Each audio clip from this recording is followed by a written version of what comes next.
โดยมาแล้วไปนั่งให้ถ่าอยู่นั่งท่าบ่ไปดีพี่น้องเด้อโดยทั้งอ้ายเพิ่นท่าตั้งแต่4 โมงพี่น้องเอ้ยนั่งปวดไปไหม้เลยนี่นั่นโดยนั่นบ่แหละโดยและมามื้อนี้ก็บ่มีหยังได้อ้ายเอ้ยเนาะสิมาขอพักขอเช้านำแล้วดิถือมาคักแน่เลยนี่มาเบิ่งนำกันใช้มีอยู่บ่บนผักบนเช้าขอมาเบิ่งโดยโตเฮือนซันลานแป้นพี่น้องเอ้ยเนาะมีอยู่2ห้องโดย3ห้องเนาะ3ห้องนอก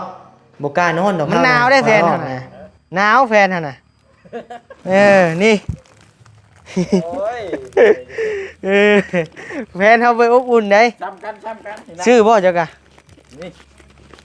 นะคลออยู่โอ้แฟนหนาวได้แฟนรุ่นนี้ได้บ่คือแฟนแนวอื่นได้เอาพี่น้องเอ้ยหยอกหมดพี่น้องเอ้ยเป็นจังได๋เลยกวดเป็นจังได๋นั่นแหละบอกไปแต่เว้นผู้บ่ไปเลือดเหนียวไข้เลือดเหนียวเองมากไปแล้วเอาไปได้ปีละฮะทางดินยังคุยกันก็กระลุกบ่ได้อันละแม่บ่นิวพี่น้องเอ้ยใส่ทุกอย่างดูเราอยากคุยโทรศัพท์อันแม่โทรมาบอกไงเอ้ยเขาหมอล้วนแม่เฮาเข้าหมอเป็นเลือดไข้เลือดออกว่าซั่นหรือว่าไข้เลือดเหนียวได้พี่น้องเอ้ยแม่เพิ่นเป็นวินเห็นบ่ดีดปากตัวเองเอาอีกแหละ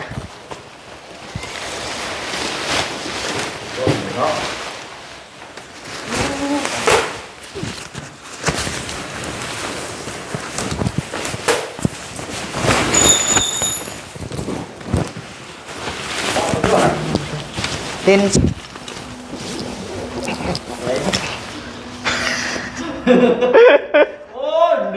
เนาะผู้ได้ครึ่งค่านี่บ่แม่นอันนี้เนาะ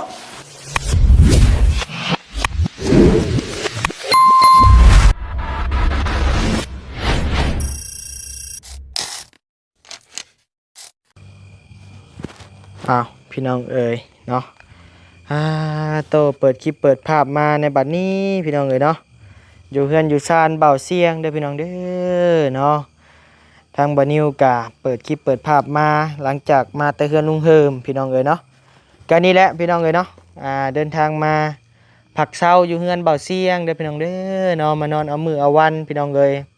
มานอนเป็นหมู่เบาเสียงพี่น้องเอ๋ยกะแรกๆไว้บานิวตั้งไว้กะน่าจะมาพักมาเช้าอยู่นี่เลยถ้าว่าได้ขึ้นมาเซโปนนะพี่น้องเอ๋ยเนาะ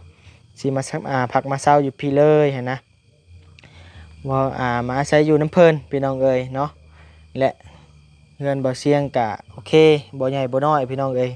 พออยู่นำกันได้ 2-3 คนพี่น้องเอ๋ยเนาะจังห้องมีจังห้องจังว่ากันนะพี่น้องเนาะเข้าไปเบิ่งนำกันนะพี่น้องเนาะนี่แหละเครื่องเสื้อผ้าหน้าแพรบ่ยาวนี่พี่น้องเอ๋ยคนโผล่เข้าไปเลยก่อนอื่นนั่นเดี๋ยวจะไปขออยู่ขอเช้าน้ำเพิ่นพี่น้องเอ๋ยเนาะสบายดีเด้อเจ้าบ้านโดยมาแล้วไปนั่งให้ถ่าอยู่นั่งท่าบ่ไปดีพี่น้องเด้อโดยทั้งอ้ายเพิ่นท่าตั้งแต่4 โมงพี่น้องเอ้ยนั่งปวดไปไหม้เลยนี่นั่นโดยนั่นบ่แหละโดยและมามื้อนี้ก็บ่มีหยังได้อ้ายเอ้ยเนาะสิมาขอพักขอเช้านำแล้วดิถือมาคักแน่เลยนี่มาเบิ่งนำกันใช้มีอยู่บ่บนผักบนเช้า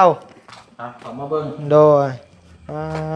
โตเฮือนซันลานแป้นพี่น้องเอ้ยเนาะมีอยู่2ห้องโดย3ห้องเนาะ3ห้องนอกบ่กล้านอนดอกเฮานะห้องนอกนะย่านผีโอ้บ่ตีเด้พี่น้องเอ้ยเนาะบ่กล้านอนจังได๋กะเดี๋ยวน้องนิวถ่ายคลิปเด้อโดยแป๊บนึงเดี๋ยวพี่น้องเอ้ยและอันมี2ห้องเนาะไอ้เนาะ2ห้องโอ้ห้องเจ้าบ้านตัวนี้เนาะโดยโอ้คักพี่น้องเอ้ยนั่นอยู่ยังหรือว่าหมุดลายเด้โดยหมุดงามหมุดอันนี้นี่เพิ่นฝนตกเด้เข้าหูแล้ว มักข้าวโหบ่หมง โอ้ตะลายเลยนี่ โอ้อย่าได้มื้ออื่นเฮาจังหน่อยออกไปหันเบียร์หันแก้วก็จังนี่ซื้อเนี่ยมาซีดนี่เพิ่นยังเปิดอยู่ซำนี่ ไม่อยู่จักเนาะ โดย แล้วก็คันห้ามเป็นบ่ผิด โดย ต่อไฟกันนี่แหละพี่น้อยวันกันน้องนิ้วสิมาอยู่นำกะมื้ออื่นก็นั่นกะ ต่อพื้นต่อไฟเนาะ ต่อไฟนำกันเพราะว่า เป็นชั่วคราวว่ามาอยู่เฮ็ดเวียกก็ได้สิไปบ้านไปมากๆนะ โดยการนี้แหละพี่น้องเอ้ยมาผักมาเศร้าอยู่เพื่อนทางบ่เสียงนะพี่น้องเนาะทางบ่นิวกะนี่แหละสาเหตุที่บ่นิวมาแบบสายผ้าแลบเนาะพี่น้องเนาะทางบ่นิวก็อยากมาสดมาซอยอ้ายเพิ่นนะเพราะว่าเฮาสิมาอาศัยอยู่เพื่อนเพิ่นพี่น้องเอ้ยก็เลยว่าตัดสินใจมาแบบสายผ้าแลบเลยพี่น้องเอ้ย มาให้ทันการนั่นแหละว่าง่ายพี่น้องเอ้ยเนาะมาทางบ่นิวก็ถนัดเรื่องไฟฟ้ากะมาให้มันทันไฟฟ้านี่แหละ มาซอยกันนะพี่น้องเนาะมาซอยอนามัยนั่นนี่นะพี่น้องเนาะเฮือนนี่ได้จักมื้อเลยไอ้ ต้องจะเริ่มนี่บ่ โดย ประมาณ4มื้อนี่แหละ โอ้ จะเริ่มตัดในทางน้องสอนน้องเจียงมาตัดซอย โดย ว่านี่ก็ย้ายเสาจะไปไว้พุทธ โดย ไปจอดรถทั้งระเบียงนี่เด้ โดยได้เด้คันหนึ่งเนาะ ได้อยู่นะ กับจังหวะหมองคุ้นกับทางหมองจอดเนาะ โดย พื้นน้ำหมองจอดรถ โดย สบาย โอ้ยเดินมากว้าง เนาะ ไปกินน้องเลย เอาละของครับเนาะกับแต่ว่าอยู่นี่ก็ได้ครับ และนอนอยู่นี่แหละบ่กล้านอนอยู่นอกเลยเฮาย่านนี่มันมีอีกห้องหนึงเด้พี่น้องเอ้ย แม่น นี่ แต่ว่ามันจุงปุงนะย่านผีบ่นี้พี่น้องเอ้ยไปเบิ่งก่อนไปเบิ่งก่อน ไปชอบเพิ่นอยู่ห่า โดย มันจะมืดได้ยังบ่มีไฟอยู่ โดยห้องครัวพี่น้องเอ๋ยทั้งนั้นเนาะอันนี้ก็เป็นห้องห้องหนึงพี่น้องเอ๋ยเนาะแต่ว่ามันกะนี่แหละบ่สมบูรณ์เนาะพี่น้องเนาะ กะบ่กล้านอนบ่นิ้วพี่น้องเอ๋ยนอนในดีกว่า โดยนี่แหละสิมานอนในแจนี่แหละพี่น้อง สามคนนะพอดี โดยพอดี3คนนะพอดี สามคน โดย ถ้าสิว่าแบบว่าพอดีงามนะแบบ3คน พออยู่ได้เนาะ มันก็คนนึง โดย อยู่นี่ก็คนนึง โดย นี่นั่นนี่ กลางเต็นท์ชายพี่น้องเอ๋ย นอนนี่คนนึง โดย ประมาณอายุพี่น้องเลย ได้อยู่3คนกันว่าหักแพงกันก็นอนนำกันก็ได้อยู่พี่น้องเอ๋ย แต่ว่าหมอเจ้าก็ดีแล้ววันนี้เพราะว่า โดย มันเป็นบ้านเช่าแล้วมันเป็นชนโตชนเฮา โดย ไปมาเขาก็ล็อกประตูกันเลย แม่เดี๋ยวเขาจอดรถจอดล่างกับโบห่วงนะเขามีเครื่องมีของในหลังรถกับโบห่วง สบาย แม่น หัวมีอย่างงอมไปเบิดแหละ โอ้ยกับว่ามันมีผลหมากรากไม้เนาะหลาย ของปลูกของทางนี่ของทางง่ายเพิ่นเจ้าของนี่เพิ่นปลูกไว้แล้วมีแต่เฮาดูแล โอ้แหละเป็นบอกกี่รถบ่ แม่นดูแลเอาแล้วก็ โอ้ รักษาเนาะไว้รักษานั่นแหละ โดย เบิ่งให้ทางรักษาเพิ่นนำ โดย คือเฮาเว้าแล้วตัวใดที่มันก็มันบ่โอเคเฮาก็ต่อเติมเอา โดย ได้ คักๆซ้ำนี้ก็คักแล้วอยู่ได้แล้วเนาะอยู่สัวข้าวเด้กะ มา ไปมาๆพี่น้องเอ้ยเนาะกะนี่แหละเนาะ ได้พี่น้อง ตู้หยอกตู้เย็นยังบ่มีหน่อยเนาะ โอ้ยน้ำปรับไผ่ดูโอ้ยดูเย็นนะจะ เอ มา อ ตั้งน้ำไปแล้ว โดย นอนคืนแรกมื้อนี้กัน โดย นอนคืนแรกแล้วก็ คืนแรกก็มีแต่เฮากับเจ้าเนาะ สองคนแล้ว 2 คน เดี๋ยวว่าทางบ่ไล่ไปสิมาหรอกจักได้บอก ยังบ่เห็นดิ ว่าก ะ นั่นแหละ โดย ตามแจ้งมาบ่ไล่สิมาอยู่น้ำหนัก โอ้ เราบ่มาแล้วก็ยังว่ากันเฮาก็แจ้ง โดย ได้บอกหมู่ครูเลย โดยกันนี่แหละพี่น้องเอ้ยเนาะ เฮือนซานไปไอ้มีแต่เฮาสิไปหาเต็นท์หาหยังมากางก่อนบัดนี้ให้ไอ้ตัดเขาตัดคลิปซะเฮ็ดเวียกซะเนาะเดี๋ยวกางผู้เดียวก็ได้ บ่เดี๋ยวสิจับให้ก็ได้ ได้แล้ว ก็ได้ซะเนาะ อืม อ่ะ โดย แป๊บนึงใช่พี่น้อง โดยเอาไปเฮ็ดรถเดี๋ยวมันบ่ยากเต็นท์เฮาโยนมือเดียวก็กาง ว่าแล้ว ไว้ แท้บ่ โอ้ยบ่ได้ตัว เดี๋ยวจะตัดคลิปก่อน โดยตัดรถบ่ยากนำ ตุนฮอนน้ำมันผู้เฮานะย่านน้ำมันขาดอยู่เซโปนว่าซั่นอย่างน้อยก็ให้มึงได้เมื่อใช่ไหมว่าซั่นพี่น้องเอ้ยก็อยากมืดๆแน่เด้อพี่น้องเด้อและเสื้อเฮาเอาเสื้อแม่มาเฮาก็ได้ นี่มันขับได้นี่ บ่นิ่มบ่รุ่นนี้ ครับแต่ว่าเชื่อ เขาว่าแข็งได้ แข็ง เสื้ออันนี้ท้องเสื้อนุ่นยิ้วนี่น่ะ แม่นเสื้อรุ่นเก่า สมัยก่อน โดย แต่ว่าก็แพงเด้ เท่าได้พันขาย โอ้บริเชนถึง3 แสนเพิ่นบ่จักเฮือนนี่มันหายากเลย อืม แพง ยาดอกเอามานอนเลย เพราะบ่ได้เสียเงินซื้อนะอยู่เฮือนมีพี่น้องเอ้ยถ้าห่มก็เอามาแต่เฮือนอันนี้ก็มาแต่เฮือนพี่น้องเอ้ย น้ำของนายไข่สบายแต่ว่า โดย ใต้โคมไปก่อน โดยบ่ยากนะน้ำเฮานะ เออเอาเต้นก่อนพี่น้องเอ้ยเนาะอ้ายมาเซฟโปนมื้อแรกเด้อพี่น้องเด้อเนาะเต้นก็จักอยู่ไสปิ้วถิ่มแล้วพี่จ๊ะเซฟไสบัดนี้เต้นเสียพี่น้องเอ้ยอ้ายเฮาคนมีแฟนได้ สั่งว่าแท้ เอ้าเจะใส่แฟนเฮาอยู่นํอยู่บ่ โอ้สั่งแล้วอบอุ่นเลย บ่มันหนาวได้แฟนเฮาน่ะหนาวแฟนเฮาน่ะนี่ โอ้ย เออแฟนเฮาไปอบอุ่นได้ ซ้ำกันนี่นะ ชื่อบ่เจ้ากะ นี่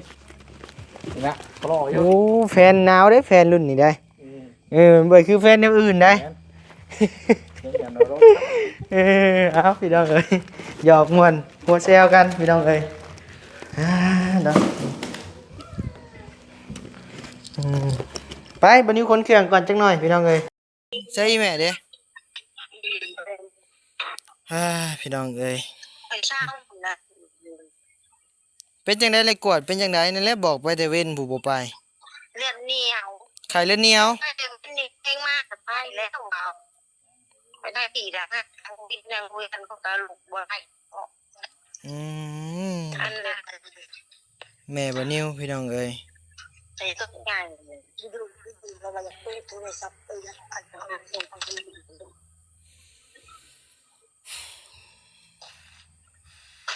อัน เฮ็ดได้บัดนี้ ไปเช้าคงเป็นยังเมื่อเห็นหายสังกทานค่ะ ไปแล้วจังเฮ็ดก็ได้สังฆทานน่ะไปแล้วจังเฮ็ดก็ได้ ก็ยังไปบอกอันนอนเดียวกันของ มันไข้แน่แล้วแหละไปหมอน่ะ ใครก็ใส่ชะโลมนี่ไปเป็นอย่างใส่ชะโลมต้องว่าได้เลยเช้ามือกันตอนเมื่อเนี่ยเมื่อให้แต่บักพัก จะไปยังเนี่ยเป็นมือไงเป็นบินเลย นี่ยังบ่เมื่อว่าซะ เป็นกินข้าวเปียก โอ้ยพี่น้องเอ้ยเนาะแม่บ่นิว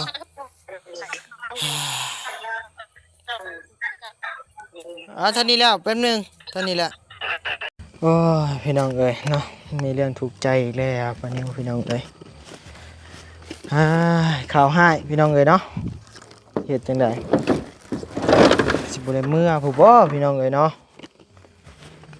แม่โทรมาบอกไอ้เอ้ย ของหมอล้วน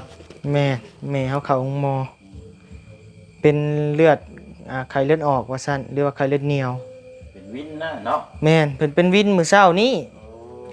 เป็นวินเช้านี่แหละเพิ่นเช้าบัดนี้เช้าแล้วไปเฮ็ดเวียกต่อหั่นนะแล้วเฮาออกมาบัดนี้คือว่าเพิ่นสิบ่เป็นหยังแล้วมาเลยว่าเอื้อยโทรมาว่าแม่เข้าหมอพี่น้องเอ้ยเนาะใจหายเลยบ่นิวก็ได้ เมื่อมีแล้วก็ติดตามเบิ่งแล้วอยู่น้ำเพชรน้ำหมออยู่มากับเบิ่งก่อน โดยโอ้แบบบ่มีกำลังใจถ่ายคลิปเลยอ่ะพี่น้องเอ้ยเนาะเพราะว่าทั้งแม่บ่นิวนี่ก็ป้าเนาะที่เฮ็ดจังไดพี่น้องเอ้ยนอนหลับอยู่บ่แลมื้อแลงหนักใจกับบอลเลยบาดนี้พี่น้องเอ้ย แล้วก็เข้าเบิ่งหมอประมาณกี่นี่บ่ กี้นี่เลยเข้าฮัดได้กดเลือดแล้วก็โทรมาพี่น้องเอ้ยเฮาบอกแล้วมื้อเช้านี่ว่าไปหมอไปใส่ยาก่อนว่าบ่ยอมไปพี่น้องเอ้ยเนาะ ยากเนาะคนบ้านเฮาผู้เฒ่าอยู่หรือว่านั่นนี่ เนาะ เฒ่าจนล่มพุ่นนะ แม่นจักเสร็จแนวใดพี่น้องเอ้ยบาดนี้เนาะครับก็กลับบ่ได้ดึกแหละพี่น้องเอ้ย แล้วดูติดตามเบิ่งนั่นแหละอาการ โดยพี่น้องเอ้ยเนาะหวังว่าสิ ปลอดภัยนะพี่น้องเนาะแม่แท้ๆบ่นิ้วนี่แหละพี่น้องเอ้ยเนาะจะเสร็จได้ใดหักใครเนี่ยแหละเพิ่นไปฮอดโรงหมอแล้วพอบ่นิ้วพาไปพี่น้องเอ้ยอยู่เฮือนก็รถล้างก็บ่มีอ้ายเอ้ยมีแต่รถจักรอีห่างคันเดียวน่ะจักไปโรงหมอแนวใดแล้วเป็นวินเด้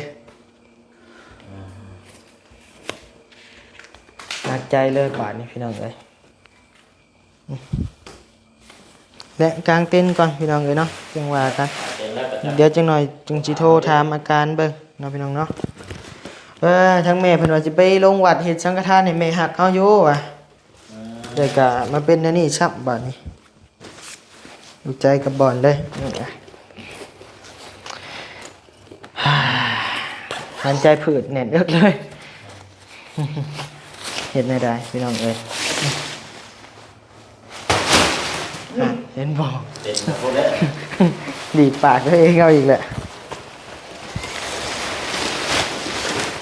เนาะ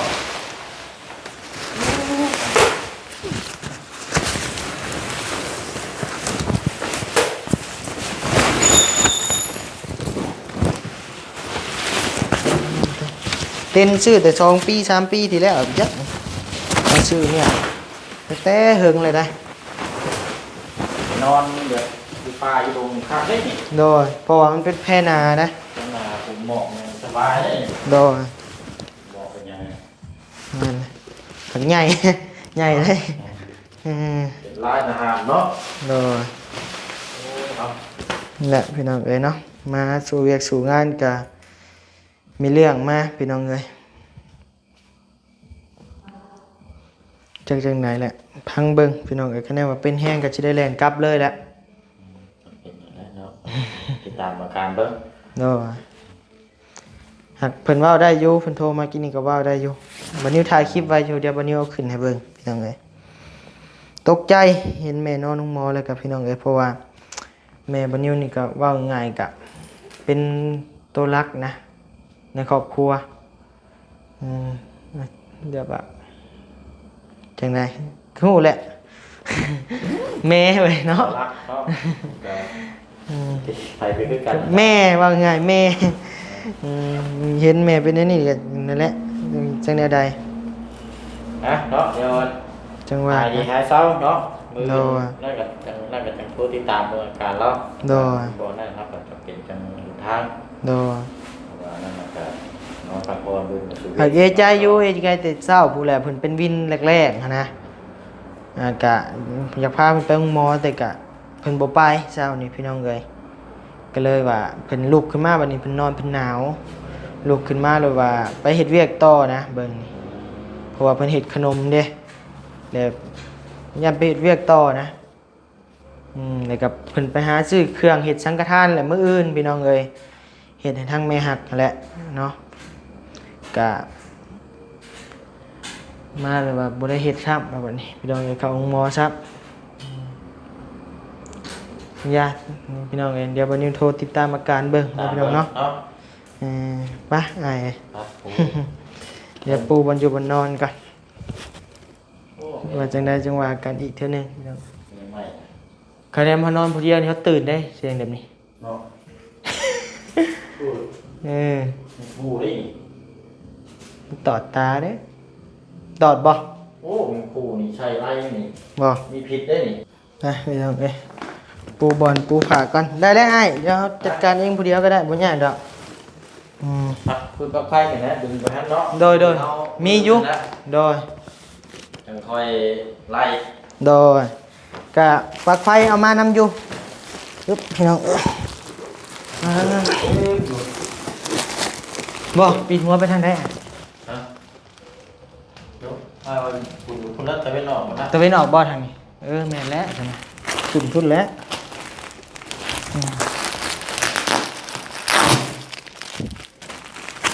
เป็นเสียดกันแล้วพี่น้องตัวนี้ก็ได้มาไกลแหละ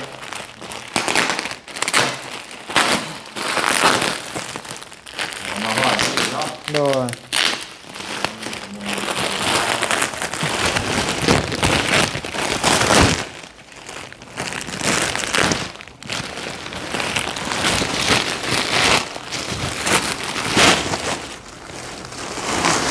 ไอ้นุ่มว่ะตัวนี้มันบ่แข็งกระด้างเว้ย เฮ้ยมันยังใหม่ซื้อ ว่ะแล้วมันแน่นดิ มันอยู่มันจะเป็นแข็ง โดนหักน้อยๆเว้ยโอ้ยบ่วิดหัวตีนซะมานี่อุ้ยฮะนั่นน่ะ โอ้ยเอาไว้แบบนี้ ได้ชื่อแล้วบาดนี้บ่ชื่อก็จำเป็นแล้วบาดนี้ ได้รอบนี่นะซื้อน้อยนั่นน่ะ ใช่เบิ่ง รอบมันเยอะห่ะ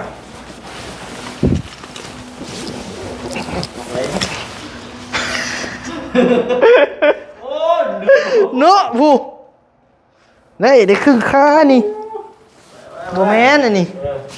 เนาะโอ้ยก็เสือมากก็ได้ ไว้น้อยนี่นะ โยน